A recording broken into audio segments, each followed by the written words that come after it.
Hello बच्चों, आपका स्वागत है हमारे चैनल फ्लाई आई इंस्टीट्यूट में। मैं हूं जेके अहमद। लास्ट क्लास में हमने आपको बताया था कि इस क्लास के अंदर हम स्टार्ट करने वाले हैं लाइन के बारे में।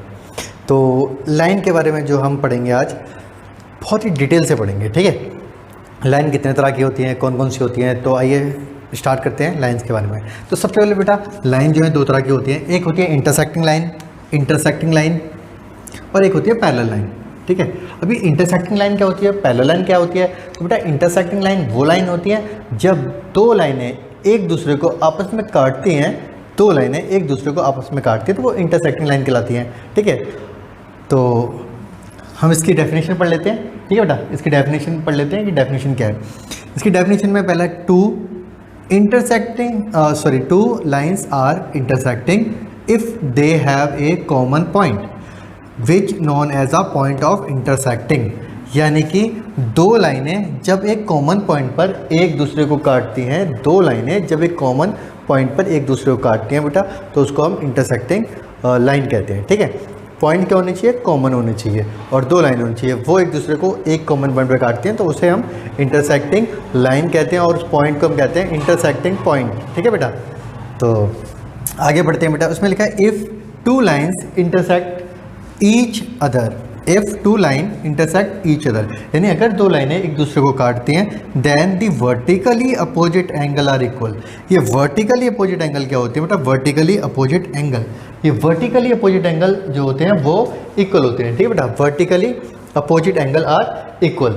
तो अब ये क्या होते हैं मैं आपको अभी थोड़ी देर बाद बताऊंगा, ठीक है। अभी तो फिलहाल हम इसकी डेफिनेशन करते हैं कि इंटरसेक्टिंग लाइन क्या होती है। तो सीधी सी बात है, टू लाइन्स आर इंटरसेक्टिंग, यानी टू लाइन्स की बात कर रहे हैं जो इंटरसेक्टिंग होनी चाहिए, उनको इंटरसेक्टिंग कहा जाएगा इफ़ अगर they have a common point, अगर उनके जो पॉइंट्स होंगे वो कॉमन होंगे, which known as a point of intersecting, और उन पॉइंट्स को जो कॉमन पॉइंट होता है बेटा उसको इंटरसेक्टिंग पॉइंट कहते हैं, ठीक है।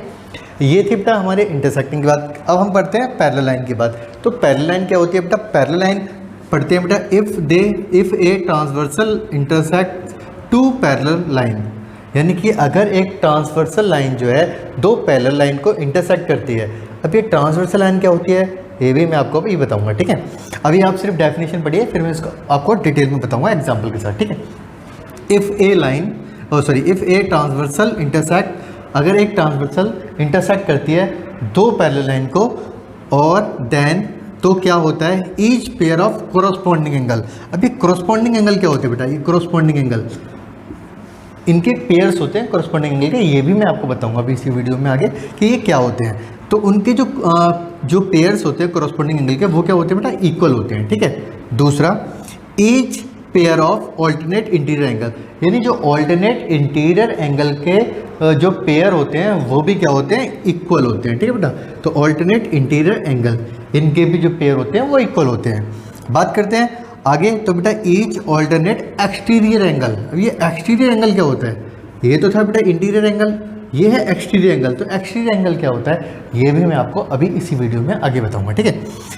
एंगल इक्वल, ये भी क्या होते हैं? इक्वल होते हैं, ठीक है। दूसरा, इसके आगे बेटा सम ऑफ कंसेक्यूटिव एंगल, ये कंसेक्यूटिव एंगल कौन से होते हैं? तो बेटा ये भी मैं आपको इसी वीडियो में आगे बताऊंगा, बस आप वीडियो पे बने रहिएगा, आपको ये सारी चीज़ें अच्छे से क्लियर हो जाएंगी कि ये सारी चीज़ें होती क्या है। तो बेटा the sum of consecutive angle 180 degree, यानी कि जो कंसेक्यूटिव एंगल होते हैं हमारे उनका जो सम होता है वो 180 डिग्री होता है, ठीक है बेटा। अब हम आइए बेटा इसको एक एक करके पढ़ते हैं। इसको पढ़ते हैं पहले इंटरसेक्टिंग लाइन को, ये क्या होती है। तो बेटा सीधी सी बात है कि जब दो लाइनें, जैसे मान लो बेटा एक लाइन ये है, इसका नाम है PQ, और एक लाइन बेटा ये है, इसका नाम है AB, ठीक है। इसका नाम है AB और इसका नाम है PQ। ये एक पॉइंट पर काट रहे हैं, ये कॉमन पॉइंट है बेटा। O पर PQ भी काट रही है और O पर जो है AB भी काट रही है बेटा। ये जो पॉइंट होगा ये हमारा कॉमन पॉइंट होगा। तो जो आप कॉमन पॉइंट देख रहे हैं बेटा, ये जो O है ये हमारा कॉमन पॉइंट है, ये AB के अंदर भी है और PQ के अंदर भी है, और इसी पर ये दोनों लाइनें एक दूसरे को काट रही है बेटा। इस पॉइंट को हम कहते हैं पॉइंट ऑफ इंटरसेक्टिंग। क्या कहते हैं? पॉइंट ऑफ, इसको क्या कहते हैं? पॉइंट ऑफ इंटरसेक्टिंग, ठीक है बेटा। पॉइंट ऑफ इंटरसेक्टिंग,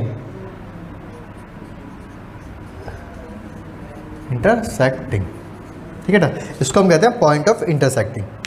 यानी कि अगर हम बात करें इसकी, तो बेटा ये जो O है ये हमारा क्या है? पॉइंट ऑफ इंटरसेक्टिंग है, ठीक है।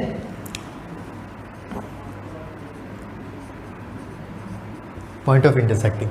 क्लियर? ओके बेटा, तो अब हम पढ़ते हैं आगे। तो इसके अंदर ये जो वर्टिकली अपोजिट एंगल होते हैं ये क्या होते हैं? तो बेटा वर्टिकली बेसिकली जो हम वर्टिकली अपोजिट एंगल की बात करते हैं वो क्या होते हैं? देखो बेटा, वर्टिकली अपोजिट एंगल का मतलब होता है आमने सामने वाले एंगल। आमने सामने मतलब इसके सामने आप देख रहे हो ये वाला एंगल है, ठीक है, इसके सामने आपके ये वाला एंगल है, और इस एंगल के सामने बेटा ये वाला एंगल है, ठीक है।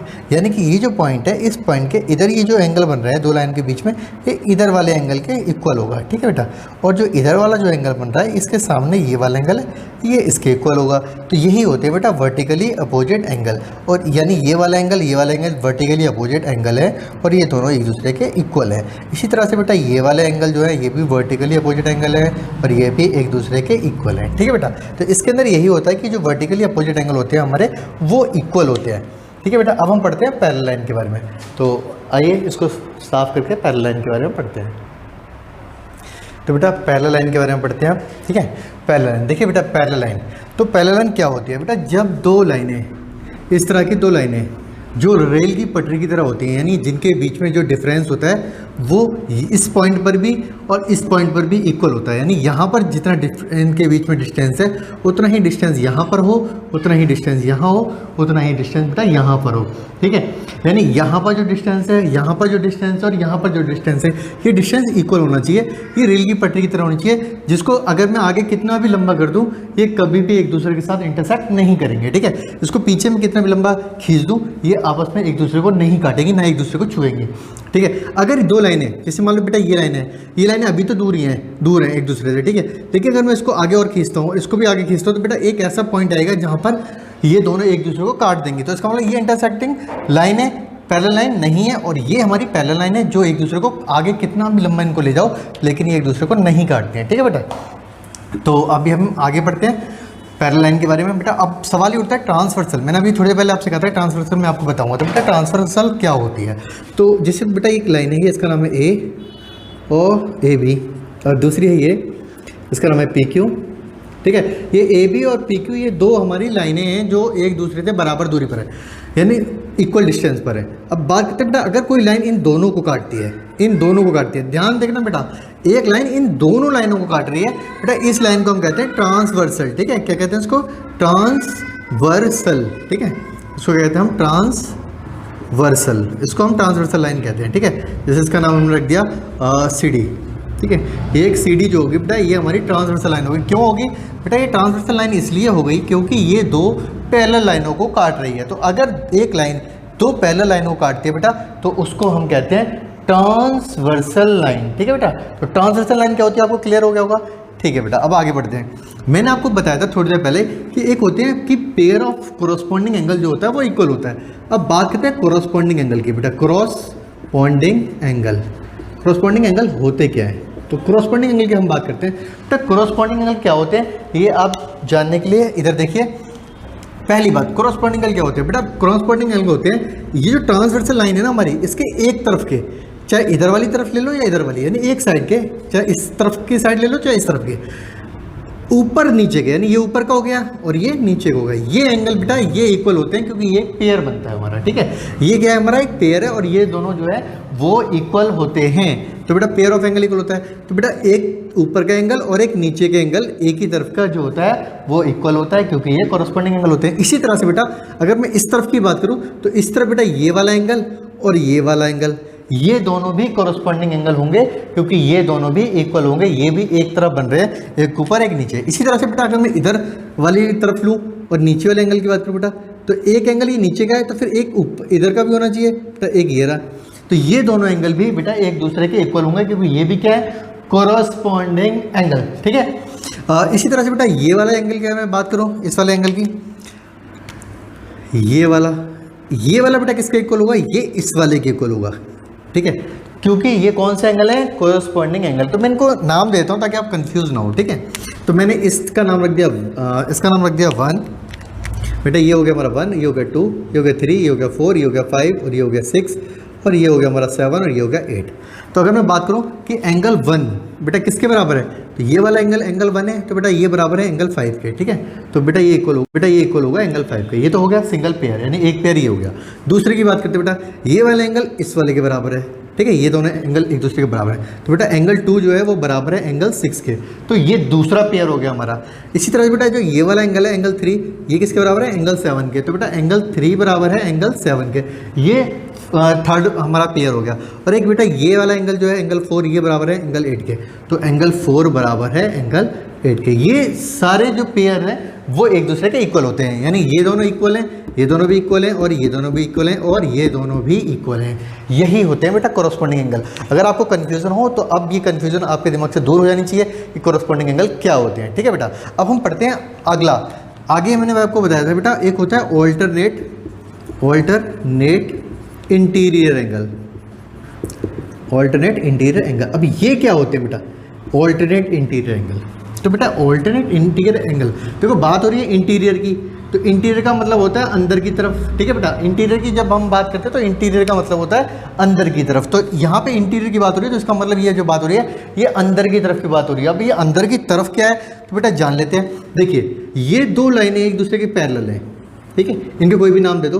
तो मैं भी फिलहाल जो है नाम लिख देता हूँ, उसका ए और उसका बी, ठीक है, इसका सी और इसका डी, ठीक है, ये मैंने इसके नाम लिख दिए, ठीक है, ये लाइन होगी। तो इनके नाम में अब इनको एक लाइन ट्रांसवर्सल भी काटती है, मैंने आपको बताया था भी जो लाइन इनको काटती है उसको ट्रांसवर्सल कहते हैं, जिसका नाम रख दिया मैंने पी और क्यू। तो बेटा पी क्यू एक ट्रांसवर्सल लाइन है, ठीक है। अब ऑल्टरनेट इंटीरियर एंगल क्या होते हैं, इसको जानने के लिए बेटा एक चीज़ अपने दिमाग में बिठाना, इंटीरियर का मतलब होता है अंदर की तरफ, यानी कि ये जो दो पैरेलल लाइन होती है, ये दो पैरेलल लाइन होती है, इनके बीच में बनेंगे, यानी इनके अंदर आएंगे जो एंगल, वो इंटीरियर होंगे, ठीक है। मगर ऑल्टरनेट का मतलब क्या होता है, ऑल्टरनेट का मतलब होता है कि इस दो लाइन के बीच में इधर का ऊपर वाला और इधर का नीचे वाला, ये दोनों एक दूसरे के इक्वल होते हैं, ठीक है। ध्यान से सुन लो बेटा, ये जो लाइन आप देख रहे हो बेटा ट्रांसवर्सल लाइन, इस लाइन के एक इधर का होना चाहिए, एक इधर का होना चाहिए, तो ये ऑल्टरनेट हो गए, ठीक है। इंटीरियर का मतलब इस लाइन के अंदर। अब बात करते हैं इन दोनों एंगल की, तो बेटा ये वाला एंगल इसके इक्वल है, ये होता है ऑल्टरनेट एंगल, ठीक है। और ये वाला जो एंगल बेटा ये इस वाले के इक्वल है, यानी इधर का नीचे का जो एंगल है वो इधर के ऊपर के इक्वल होगा, और इधर का नीचे का एंगल इधर वाले के ऊपर के इक्वल होगा, ठीक है बेटा। यही होते हैं ऑल्टरनेट इंटीरियर एंगल। इनके नाम लिख लेते हैं बेटा, इनका नाम मैंने लिख दिया 1, इसका 2 लिख दिया, इसका 3 लिख दिया, इसका 4 लिख दिया। अब मैं जब इसके पेयर लिखूँ तो मैं कहूँगा कि एंगल 1 बेटा वो इक्वल है एंगल 4 के, और एंगल 2 इक्वल है एंगल 3 के। मैं इनके नाम कुछ भी लिख सकता हूँ, ज़रूरी नहीं है कि मैंने 1 2 लिखा है तो आपको वही माइंड में रखना है, नहीं बेटा। मैं इसको 4 लिख सकता हूँ, 5 लिख सकता हूँ, 6 लिख सकता हूँ, 7। अगर मैं इस क्वेश्चन की बात करूँ बेटा, तो इसके अंदर जो ऑल्टरनेट इंटीरियर एंगल है वो कौन कौन से हैं बेटा, वो होंगे ये जो 3 है ये बेटा 6 के बराबर होगा, यानी ये वाला जो एंगल है ये वाला ये इस वाले के बराबर होगा, तो हम कह सकते हैं ये ऑल्टरनेट इंटीरियर एंगल है, ठीक है। और ये वाला जो एंगल बेटा ये वाला ये इसके बराबर होगा, यानी अगर मैं इसके अंदर लिखूंगा तो बेटा मैं लिखूंगा कि एंगल 3 बराबर है एंगल 6 के, क्योंकि ये जो है ये पेयर है ऑल्टरनेट इंटीरियर एंगल के, ठीक है। अगर मैं और दूसरी बात करूं तो ये वाला बेटा ये दोनों इक्वल होंगे, यानी एंगल 4 इक्वल होगा एंगल 5 के। जिस हिसाब से बेटा नाम रखे जाएंगे उसी के अकॉर्डिंग हम बताएंगे कि कौन से ऑल्टरनेट इंटीरियर एंगल हैं और कौन से ऑल्टरनेट इंटीरियर एंगल नहीं है, ठीक है। उम्मीद करता हूँ बेटा ये समझ आ गया होगा। अब मैं आपको बताऊंगा बेटा इसका अगला क्वेश्चन है जिसको हम कहते हैं ऑल्टरनेट एक्सटीरियर एंगल। अब नाम से पता चल रहा है एक्सटीरियर का मतलब होता है बाहर की तरफ। तो मैं आपको बताता हूँ, इसको रफ करते हैं, उसके बाद आगे मैं आपको बताता हूँ कि ऑल्टरनेट एक्सटीरियर एंगल क्या होते हैं, ठीक है बेटा। तो अब शुरू करते हैं ऑल्टरनेट एक्सटीरियर एंगल, ठीक है, ऑल्टरनेट एक्सटीरियर एंगल।